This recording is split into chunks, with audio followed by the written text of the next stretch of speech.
Now as for you, bring near to yourself Aaron your brother, and his sons with him, from among the sons of Israel, to minister as priests to me, Aaron, Nadab and Abihu, Eleazar and Ithamar, Aaron's sons. You shall make holy garments for Aaron your brother, for glory and for beauty. You shall speak to all those wise at heart whom I have filled with the spirit of wisdom, that they make Aaron's garments to set him apart as holy, in order for him to minister as priest to me. These are the garments which they shall make: a breastpiece, and an ephod, and a robe, and a tunic of checkered work, a turban, and a sash. And they shall make holy garments for Aaron your brother and his sons, in order for him to minister as priest to me.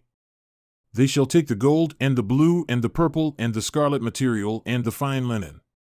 They shall also make the ephod of gold, of blue, and purple, and scarlet material, and fine twisted linen, the work of the skillful designer.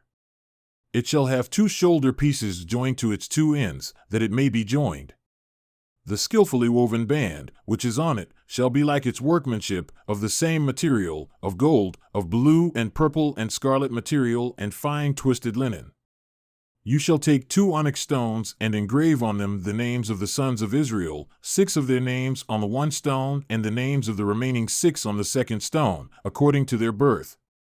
As a jeweler engraves a signet, you shall engrave the 2 stones according to the names of the sons of Israel. You shall set them all around in filigree settings of gold. You shall put the 2 stones on the shoulder pieces of the ephod, as stones of remembrance for the sons of Israel, and Aaron shall bear their names before Yahweh on his 2 shoulders for remembrance. You shall make filigree settings of gold, and 2 chains of pure gold. You shall make them a twisted work of cords, and you shall put the chains of cords on the filigree settings.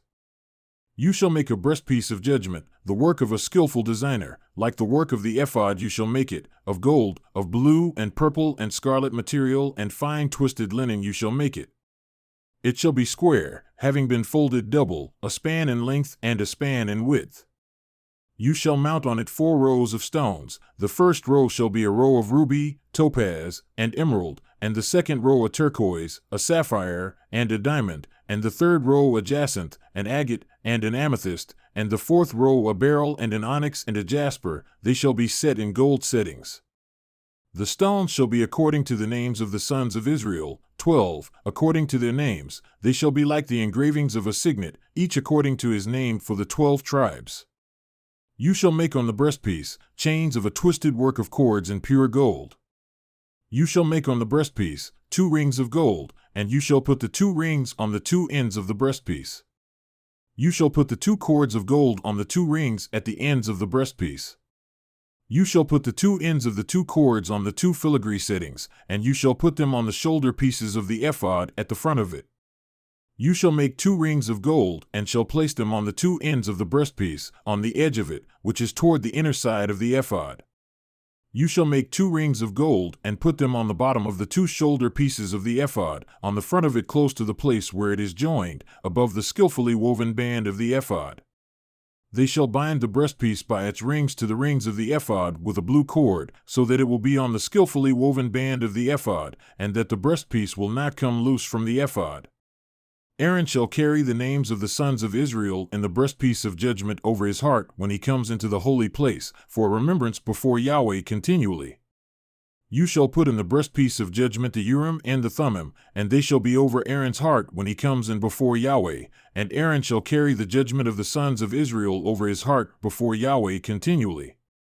You shall make the robe of the ephod entirely of blue. There shall be an opening at its top in the middle of it. Around the edge of its opening there shall be a binding of woven work, like the opening of a coat of mail, so that it will not be torn. You shall make on its hem pomegranates of blue and purple and scarlet material, all around on its hem, and bells of gold between them all around, a golden bell and a pomegranate, a golden bell and a pomegranate, all around on the hem of the robe. It shall be on Aaron when he ministers, and its sound shall be heard when he comes into the holy place before Yahweh and when he goes out, so that he will not die. You shall also make a plate of pure gold, and shall engrave on it, like the engravings of a signet, holy to Yahweh.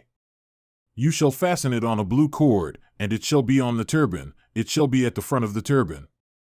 It shall be on Aaron's forehead, and Aaron shall take away the iniquity of the holy things which the sons of Israel set apart as holy, with regard to all their holy gifts, and it shall continually be on his forehead, that they may be accepted before Yahweh.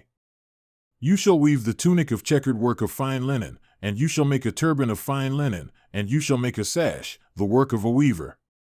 For Aaron's sons you shall make tunics, you shall also make sashes for them, and you shall make caps for them, for glory and for beauty. You shall put them on Aaron your brother and on his sons with him, and you shall anoint them and ordain them and set them apart as holy, that they may minister to me as priests. You shall make for them linen undergarments to cover their bare flesh, they shall reach from the loins even to the thighs. They shall be on Aaron and on his sons when they come into the tent of meeting or when they approach the altar to minister in the holy place, so that they do not incur guilt and die. It shall be a perpetual statute to him and to his seed after him.